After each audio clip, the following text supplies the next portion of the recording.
Downy mildew of pea. Downy mildew जो है इसका कॉजल ऑर्गेनिज्म है पेरिनोस्पोरा विसी।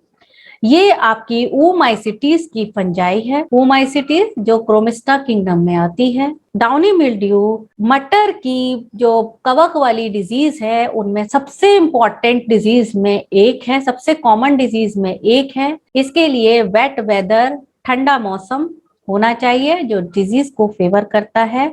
इसमें night temperature below 10 degree, night का टेम्परेचर 10 डिग्री से कम हो और मॉर्निंग में सुबह में ड्यू हो तो ये डिजीज को प्रमोट करते हैं। ये डिजीज जो है सीडलिंग के निकलने के तुरंत बाद ही सिम्टम इसके दिखाई देते हैं और किसी भी पार्ट में और प्लांट की किसी भी स्टेज पर ये डिजीज कॉज कर सकता है। ये आप देख रहे हैं ग्रे ग्रे कलर के ये स्ट्रक्चर लोअर सतह पर इसके बन जाते हैं।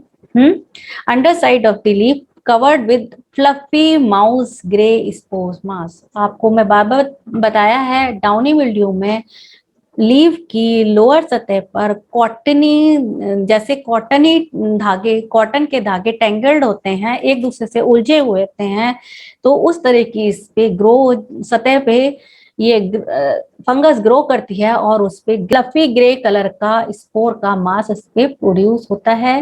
अपर सरफेस पर greenish yellow to brown patches आपको दिखाई देंगे और मैंने आपको बताया भी है corresponding upper surface suffers chlorosis, तो ये क्लोरोसिस भी होती है। और इसके बाद greenish yellow to brown blotches इस पे बनते हैं।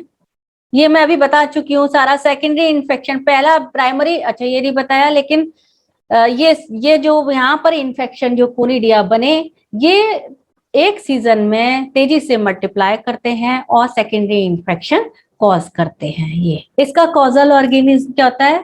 माइसीलियम इसका इस तरह से होता है, एसेप्टेट होता है, ब्रांच्ड होता है, पटहीन होता है, शाखित होता है, हाईलाइन होता है और इंटरसेलुलर होता है। इसके हाइफा से इससे हॉस्टोरिया चूष्कांग निकलते हैं जो फिंगर लाइक होते हैं, जो होस्ट की परपोषी की सेल में जाके पोषण को एब्जॉर्ब करते हैं। इससे स्पोरेंजियोफोर निकलता है जो अंदर से, यहाँ पे आप ये देख रहे हैं स्टोमेटा, ये इसके फिंगर शेप हॉस्टोरिया हैं। ये इस तरह से इसमें ये ग्रो कर रहा है और ये हॉस्टोरिया सेल के अंदर जाके फिंगर शेप हॉस्टोरिया बना रहा है जो एब्जॉर्ब करता है। इसी से स्टोमेटा के थ्रू होते हुए ये निकलता है स्पोरेंजियोफोर। ये है स्पोरेंजियोफोर जिस पर स्पोरेंजिया लगे रहते हैं। स्पोरेंजियोफोर इंटरनल हाइफा से एराइज होता है और कहाँ से निकलता है? ये स्टोमेटा से। पत्ती पर जो स्टोमेटा प्रेजेंट होते हैं निचली सतह पर, उससे ये ग्रुप में निकलता है। ये स्पोरेंजियोफोर डाइकोटोमसली ब्रांच्ड होता है। ये देखो, ये एक से ये दो निकलेंगे, इस तरह से डाइकोटोमसली ब्रांच होता है। एक से ये दो निकलेंगे, फिर एक से दो निकलेंगे और इनके बीच में ये जो एंगल है, ये जो एंगल है वो होता है न्यून बॉन्ड। ये फैला नहीं होगा।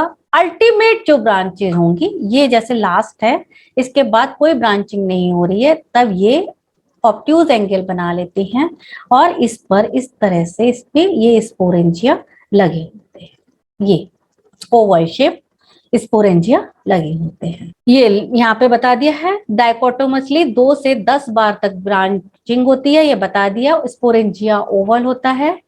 फिर ये स्पोरेंजिया बहुत डेलिकेट स्ट्रक्चर होते हैं। ये जर्मिनेट करते हैं जर्म ट्यूब बनाकर और इसको होस्ट को इन्फेक्ट करते हैं।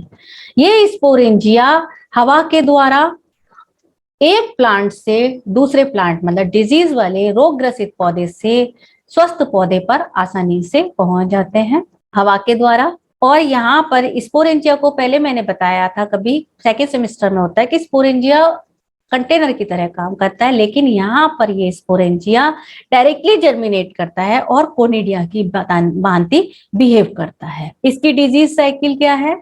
ये फंगस जो है डाउनी मिल्ड्यू डिजीज कॉज करती है, जो ये सॉइल में सरवाइव करती है, या जो मटर का ट्रैश कूड़ा करकट होता है, और ये सीड बॉर्न भी हो सकते हैं, यानी कि मटर के दाने पर भी सरवाइव कर सकती है। सॉइल में सरवाइव करेगी, मटर की डेब्रिस में करेगी, या मटर के दाने में सरवाइव करेगी। इन्फेक्टेड सीड जो है प्राइमरी सोर्स का काम करता है, और उसके बाद ये सिस्टेमिक और लोकल दोनों तरह के इन्फेक्शन कॉज करता है, जो तंत्रात्मक हो या वही एक पर्टिकुलर एरिया में सरवाइव करे। ये डिजीज जब कंडीशंस कोल्ड हो, 5 से 15 डिग्री का टेम्परेचर हो, ह्यूमिडिटी 90% हो 4 से 5 दिन के लिए, तब ये डिजीज आसानी से डेवलप कर जाती है। और जब ये ऐसा होता है जब सीडलिंग स्टेज में हो। ये रेन जो है स्पोर को डिस्पर्सल करने का कारण बनती है। यहाँ से जब डिजीज डेवलप हो गई, फिर इस पे स्पोर्स बन जाते हैं, बहुत सारे कोनिडिया स्पोरेंजिया बन जाते हैं। जब रेन की ड्रॉप्स पे गिरती है तो ये जो है स्पोर को फैलाने का काम करता है और संक्रमण को भी इस तरह से फैलाता है। हैवी ड्यू, ओस की बूंदें, ये डिजीज जो स्पोरुलेशन है, स्पोरेंजिया के बनने की एक्टिविटी को बढ़ाता है। ड्राई और वार्म वेदर डिजीज के लिए अनफेवरेबल है। कैसा चाहिए? मॉइस्ट एंड कूल वेदर चाहिए। सिस्टेमिक इन्फेक्शन लेट सीजन में भी आ जाता है अगर कंडीशंस डिजीज की फेवरेबल हैं। मैनेजमेंट क्या है? रेजिस्टेंट वेराइटीज को ग्रो कराना सबसे इफेक्टिव मीन्स है। केमिकल कंट्रोल, केमिकल कंट्रोल में जो आप फाइटोप्थोरा के लिए यूज करते हैं वही चीज इसके लिए भी यूज होगी। सीड ड्रेसिंग विद मेटालेक्सिन और ऑक्जेडिक्सल, ठीक है, इफेक्टिव होता है। सीड ट्रीटमेंट जो है डिजीज को घटा देता है, क्योंकि इससे क्या होगा, सीडलिंग स्टेज में ही डिजीज कम हो जाएगी, जिससे कि आगे और एयरबोर्न मतलब हवा के द्वारा फैलने वाले स्पोरेंजिया नहीं बनेंगे, डिजीज कम हो जाएगी। क्रॉप रोटेशन, फसल चक्र अपनाएं।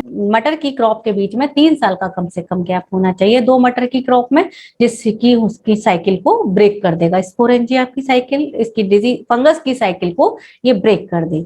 इसके अलावा जो लेट सीजन का स्टबल है उसको अवॉइड करें, उसके आसपास जो है वो हटा दें, उसके आसपास मटर को उगाना अवॉइड।